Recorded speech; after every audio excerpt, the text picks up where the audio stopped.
Hey everybody, welcome back to Ogre Speed Shop.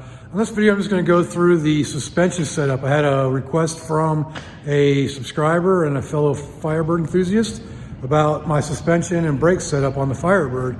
So I'm going to go ahead and get into that and show you what I have up in there. So that and there's a red cable that he had asked me about, and I'm going to go into that as well.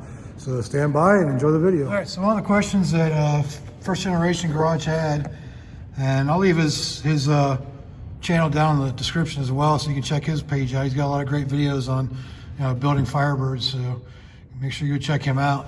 But the first question he had was about the sway bar, and it is a Hotchkiss Performance sway bar, 1 1/8 diameter.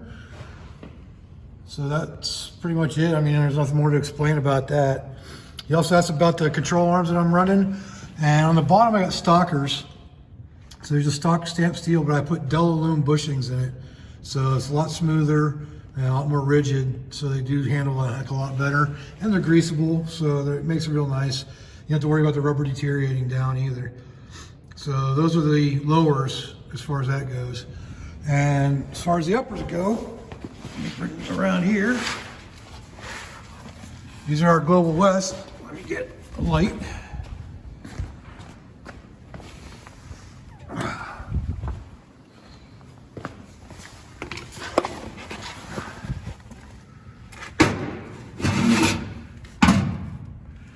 So they're really dirty right now, but these are also Global West uppers.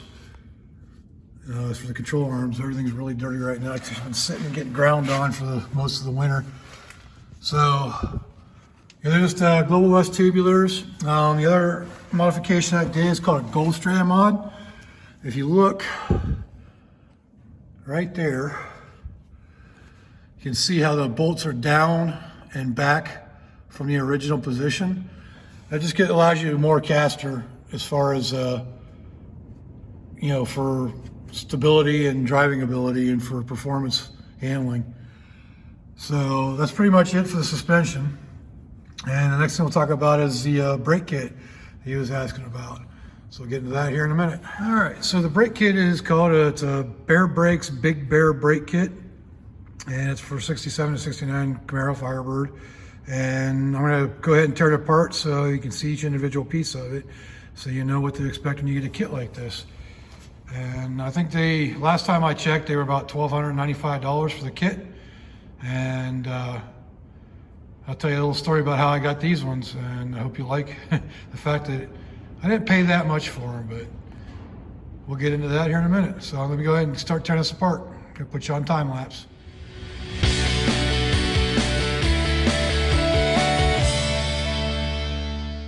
All right, so with all that removed, you can see now the backing bracket, the backing plate for the brake bracket, which is over there. Covered up with my gloves. So pulled that off, pulled the caliper off. And as you can see, this kit actually comes with its own hub, which is real nice. And it's much beefier and thicker than the original. So the only thing I wish it had, and I may change it out or see if they have the one with 1/2-inch studs in it. 7/16 seemed just small to me, especially going to be an autocross and really putting some G's to it. So the only thing I don't like about it is the fact that they're only 7/16 studs. They did that because that's what factory studs are. So other than that, you get your brake rotor. I don't remember what size it is. Let me grab a tape measure real quick and look. Like I said, these parts were given to me, so I didn't do the shopping on it. I just kind of bolted them on my car. These are 13s. They're 13-inch rotors. Look at that. So real nice, real good stopping power. That's a dual piston caliper as well, which is real nice. And I was telling you that, oh yeah, the other thing I have is Camaro. This whole system came out of a 69 Camaro. Except for the subframe. The subframe is my original one from the Firebird. It was straighter than the one that he gave me. But speaking of that, a friend of mine gave me all these parts. And like I said, it had big block springs on it originally, which is way too much and way too tall for the Pontiac motor. So apparently the big block's a little heavier than a Pontiac 400.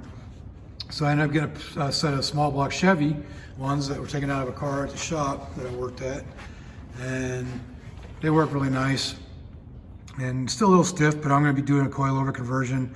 I may be doing a full front end suspension kit, like a Speed Tech or a what's the other one, a TCI front clip on it eventually, but that's way in the future, and when I do that, then I'll worry about that. But there are kits I might be able to get for doing just the coilover conversion on the front.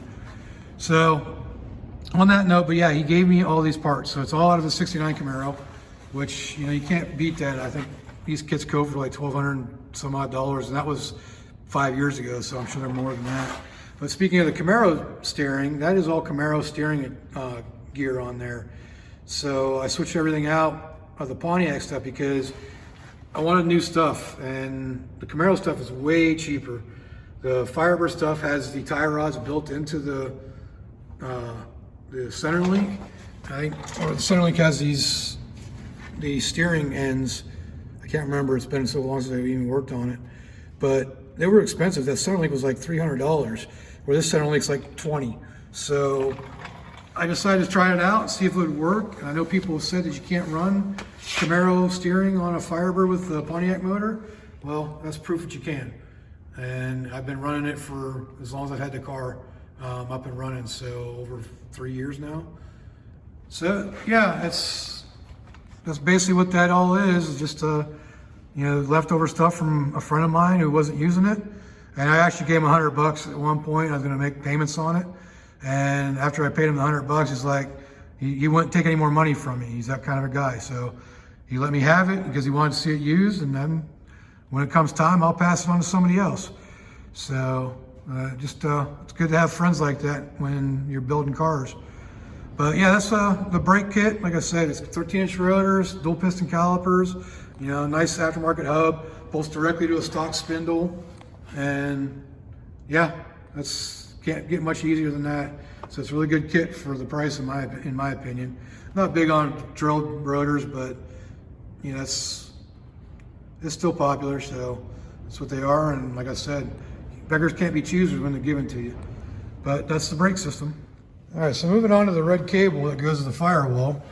You can see it runs down through here, runs to the front of the motor, under it, and that goes over to the starter. So that's the starter battery power. And you won't be able to see because there's way too much stuff in the way down here, but I got it going from the front of the motor back because it was interfering, the Z-bar down there would actually interfere with that cable. So I went ahead and rerouted it. So the only thing down there now is the purple ignition wire. And I don't think you can see it down in there. But anyway, so that wire goes to the starter, and it comes around here, and it goes to a bulkhead fitting. And these two right here are actually bulkhead fittings for my sniper. They say to, you know, make sure when you hook up your sniper, you run it directly to the battery. Well, I did this does go through the battery, or to the firewall, but it's the only thing on the circuit. And it goes directly to the battery in the back. So basically it's just like splicing the wires together, which you have to do anyways because the wires aren't long enough to reach to the back. So anyway, this is the cable from the bulkhead connector that the battery cable to the starter goes to, and it also goes to the Mega Fuse box that came with the American Auto Wire kit. Where that goes is into the car.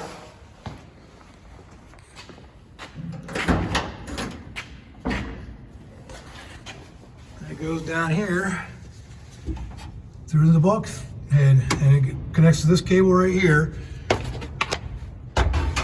which goes to the battery in the back. And this cable actually came out, let me get some light on it. This cable is a double lot, I think. And it came out of a 2010 Camaro that we tore apart for the motor transmissions to do a twin turbo LS in a 1967 Buick Skylark. But this is left over from it, so I put it in my car. It's a nice big thick gauge, and it runs the battery back there. It's got a nice, real nice hookup for the battery that it can easily disconnect, but it's definitely thick enough. So that runs to the battery in the back. So first generation garage, that's what that cable is for. It's the main battery cable for the car, and it runs to a battery in the trunk. So And then, like I said, it came out of the 2010 Camaro, the same one as the center console. If you've seen the videos, the center console came out of a 2010 Camaro, the same one. But that's it. That's the red cable going to the bulkhead or going to the firewall. All right, well, that completes this video on the suspension, brakes, and that big red cable that First Generation Garage asked me about. Just want to get a little video out there to go over all that stuff so everybody else can see it as well. So I hope this answered your questions. And if you like this video, go ahead and leave a like down there. Leave me a comment. Anything you want me to see, anything else you need me to say. If you want me to show you anything else in the car, leave me a comment down there, and I'll do my best to film it for you. So just if you like my videos, go ahead and subscribe too. So until next time, I'll see y'all later.